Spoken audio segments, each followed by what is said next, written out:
3" by 3" piece of walnut, which is in fact a crotch section, and I've already mounted the wormwood screw to it.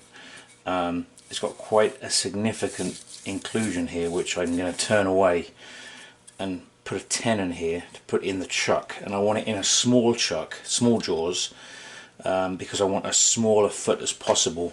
It's going to be a flared rim bowl, which I enjoy doing.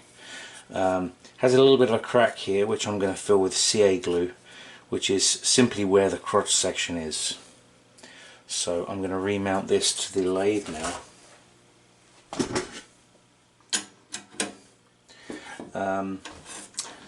The way that I'm figuring out how big my tenon needs to be is by tightening up my jaws as much as possible and measuring the inside diameter, which is 1" and 3/8. So I'm going to go 1.5 inches, which will be just enough to tighten down, and then the actual bottom rim of the bowl will be 1/4 inch, and then when I turn that foot away it will be as small a foot as possible. The first thing I'm going to do is put some Starbond superglue, thin CA, in this crack. This will just help stabilize that crack from cracking anymore. And I'll give that some time to dry. Okay, so you can see my center there, so I'm going to actually lose some of the thickness of this blank because of this inclusion. I'm going to have to get down to my a level where I can get my tenon, which is going to be probably at least 1/2 inch further down. So I'm probably going to lose 1/2 inch to 3/4 inch thickness of this bowl blank because of this inclusion.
Negative rake scraping on this, and that has removed the majority of the tear out.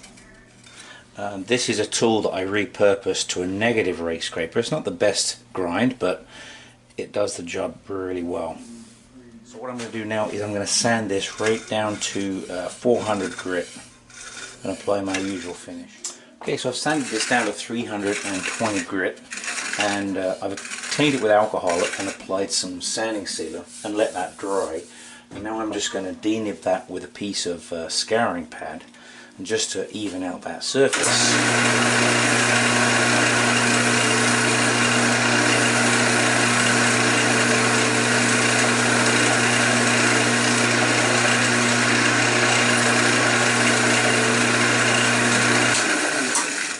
And now I'm going to put some Yorkshire grit on it.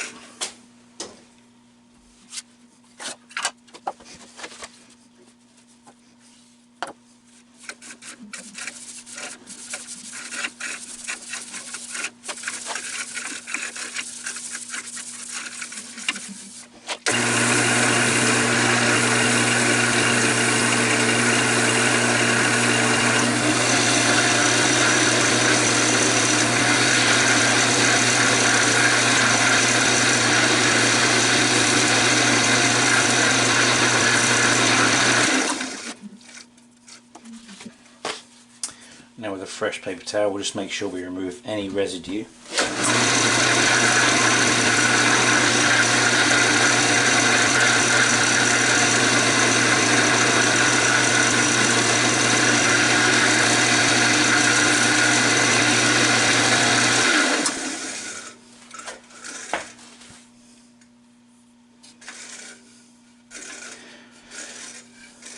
And that is now ready for waxing. We'll put some Hampshire Sheen High Gloss on this, followed by some microcrystalline wax. I'm going to rub this in and then let it sit for about 5 minutes.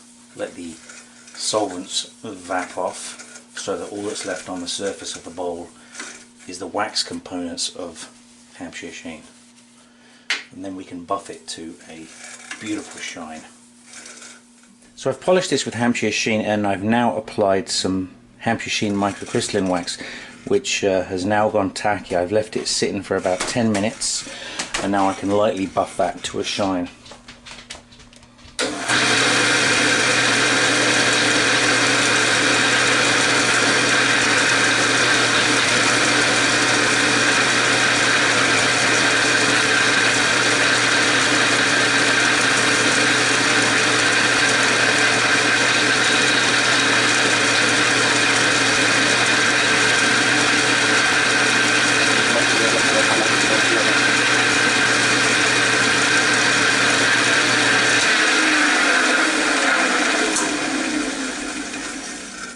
Okay, so I'm now going to turn this around in the jaws of the truck to hollow the bowl out.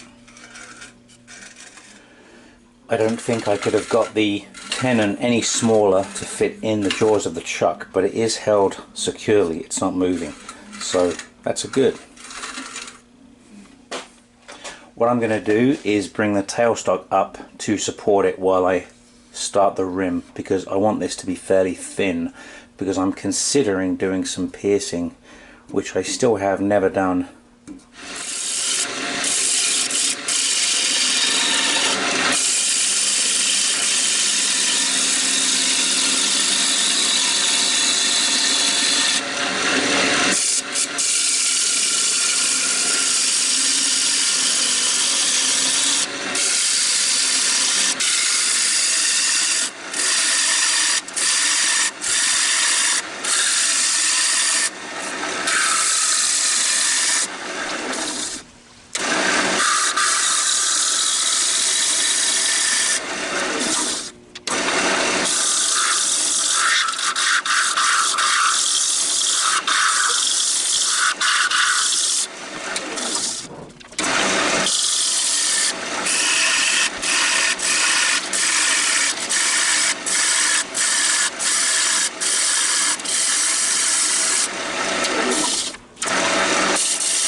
Okay, so at this stage I've got a very thin wall. I'm not actually seeing light through it, and that's okay, but it's very thin. What I'm going to do now is give this a final pass just to make it nice and smooth, and then I will remove the tailstock and remove the center cone, which is keeping the bowl stable. Keeping the center is keeping the bowl stable while I'm turning the outside rim, which is the thinnest portion of the bowl.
Okay, so I've got this scraped down to a reasonable finish. There's a little bit of tear out here, but I'll take care of that with sanding, but it's very, very thin. So I'm going to get this sanded down now, and then I think we're going to go with some piercing at some point. So we're going to start at 80 grit just to get rid of this tear out, and work our way up to 400 grit, and then apply our finish, and then we'll do some piercing. Okay, so I've got this walnut bowl now finished, sanded down to 400 grit. I don't always go to 400, I'll sometimes stop at 220, 320, depends on the piece of wood. It still needs to be finished with Yorkshire grit and Hampshire sheen, so right now it has no finish on it. I've cleaned it with alcohol. I just want to show you the thickness of the rim. So that is essentially how thin it is. It looks to be 3/16 of an inch. And down at the bottom, if you can see that, that's down at the bottom. So it's pretty consistent all the way down. So what I want to do now is, I think I'm going to finish it, but then I'm going to go ahead and do some piercing. Okay, so I've given this sanding sealer some time to dry, so now I'm just going to denib it again with a scouring pad.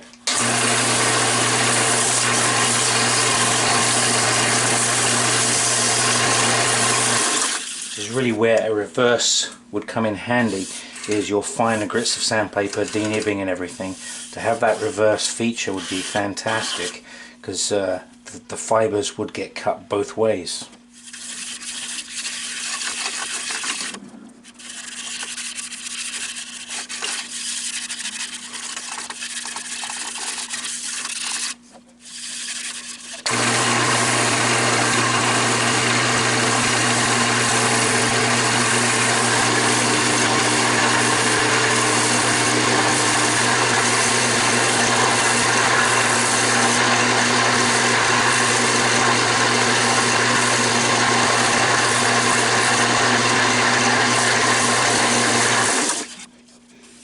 And that's really nice and smooth. I'm going to add some Hampshire sheen now.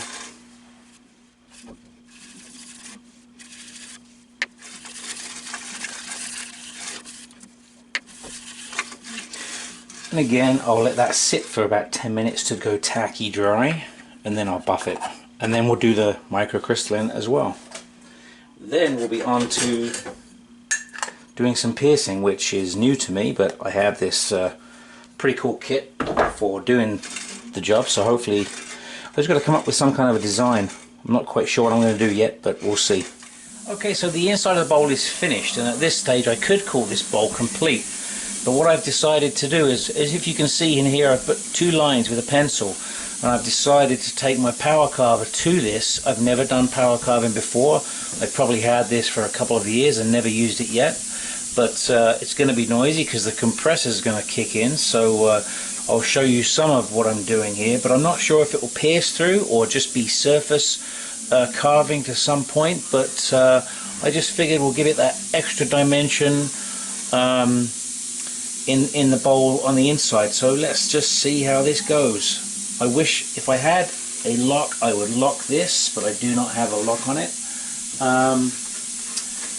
But let's see how this goes. I'm going to put some light on the subject so I can see what I'm doing, and my safety glasses down, and I'm just going to basically do some kind of a random pattern within these two lines, and then when that's done I'm probably going to end up refinishing it because I need to remove those pencil lines.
Well, certainly not as easy as I thought perhaps it might be. I had a couple of breakouts here and here, but it's my first attempt. What I'm going to do now is I'm going to sand it back again to probably at 320, just to kind of take care of these rough edges around these holes. Hopefully that will be good enough, and then we'll give it some more a light waxing and we'll see how it looks. And there it is, an 8.5 inch by 2.5 inch walnut flared rim bowl with the piercings in it. It was a lot of fun, learned a lot, and yes, I'll be doing it again sometime soon. I realised that I had my air pressure too low on the air compressor, so the bit was turning too slow when I first started, so really you need to get it up higher. So I got it up to 90 psi, and I think it's like 55,000 RPM, which is very fast. Did a fantastic job. I really enjoy using it, but it does definitely need a bit of a learning curve. So if you like this project, don't forget to thumbs up, like, share and subscribe. Appreciate it. And if you're going to Woodstock Wood Show this year in Ontario, I'll be there wearing this shirt. So come see me, come say hi. I'll be doing a seminar on the 28th of September at 11 AM. If you want to stop by and see me, I'll be turning a tool handle like I did in my previous video without the Lichtenberg. I won't be doing that there. But it should be a lot of fun. I'm really looking forward to it. I'll be bringing my Hampshire sheet and Yorkshire grit, of course. That's what it's all about for me anyway. But it's going to be a lot of fun. I'm really looking forward to meeting you guys. Harold, I know you're coming, and a bunch of other people have said that they're going to stop by and say hi. So I will hope to see you there, and if I don't, I'll see you in the next video. Take care now.